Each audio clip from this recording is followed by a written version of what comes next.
কিভাবে পুরনো দলিল খুঁজে বার করবেন তার জন্যই আজকে মূলত এই ভিডিও।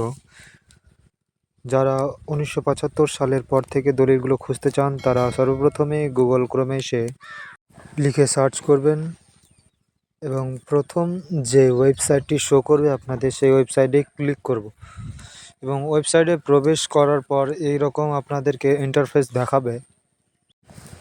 এই ওয়েবসাইটটা মূলত পুরো ওয়েস্ট বেঙ্গলবাসীদের জন্য, যেই কোনো ডিস্ট্রিক্ট থেকে হতে পারে। এই ওয়েবসাইটের মাধ্যমে সে তাদের পুরনো দলিল খুঁজে পেতে পারে। তো এই ওয়েবসাইটে এসে আমরা সার্চিং অফ ডিড বলে যে অপশানটি আছে সেটি খুঁজে বার করব।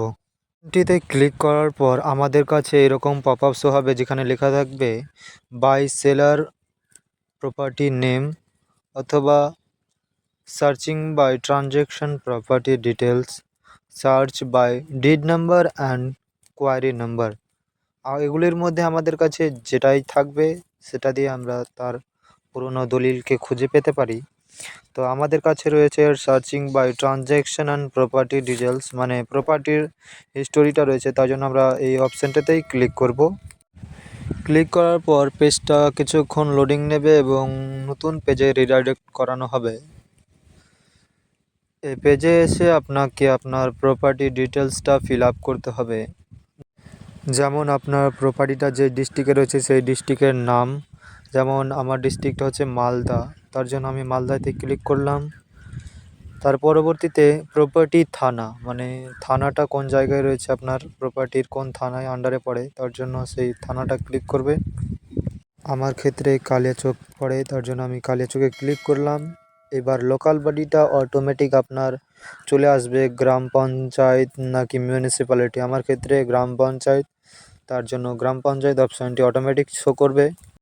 এরপর আপনি কোন বছরে দলিলটা খুঁজে পেতে চান তার জন্য সেই সালটা ইয়ার অপশানের পাশে ঘরে সেটা লিখে দেবেন এবং কোথায় আপনার দলিলটা রেজিস্টার হয়েছে, মানে কোন ডিস্ট্রিক্টের আন্ডারে, তো সেই ডিস্ট্রিক্টের নামটা লিখে দিতে হবে।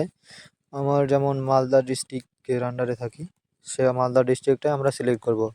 এবং আপনারা দলিলটা খুঁজে পেতে পারেন রোড ওয়াইজ অথবা মৌজা ওয়াইজ সার্চ করে।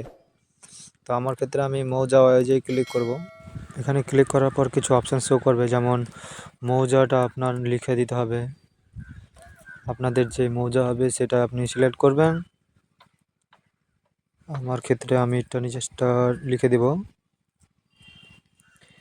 তারপরে যেটা আপনি দেখতে পাবেন প্লট নাম্বার, মানে দাগের নম্বর, আপনি RS বা LR যে আপনার কাছে দাগ নম্বর রয়েছে সেটাই সিলেক্ট করবেন। সিলেক্ট করা হয়ে গেলে তারপর এই প্লট নম্বরটা এই পাশের ঘরে আপনি লিখে দেবেন যে প্লট নম্বরটা হবে। আমি প্লট নম্বরটা লিখে দেই। তারপর আমরা সিকিউরিটি কোডটি দেখে দেখে ফিল করব। ফিল করা হয়ে গেলে ডিসপ্লে অপশানে ক্লিক করে কিছুক্ষণ অপেক্ষা করার পর আমাদের সামনে তথ্যগুলো দেখাবে, যেটা ওই বছর কার নামে ট্রানজ্যাকশন হয়েছে দলিলটা। ভিউ অপশানে ক্লিক করার পর সেই ব্যক্তি কাকে সেই সম্পত্তি দিয়েছে এবং কে সেই সম্পত্তি কিনেছে সেটা লেখা থাকবে এবং পাশেই ডিড নম্বর বলে অপশান, যে দলিল নম্বরটা লেখা থাকবে সেটা আপনি কপি করে রেখে দিতে পারেন।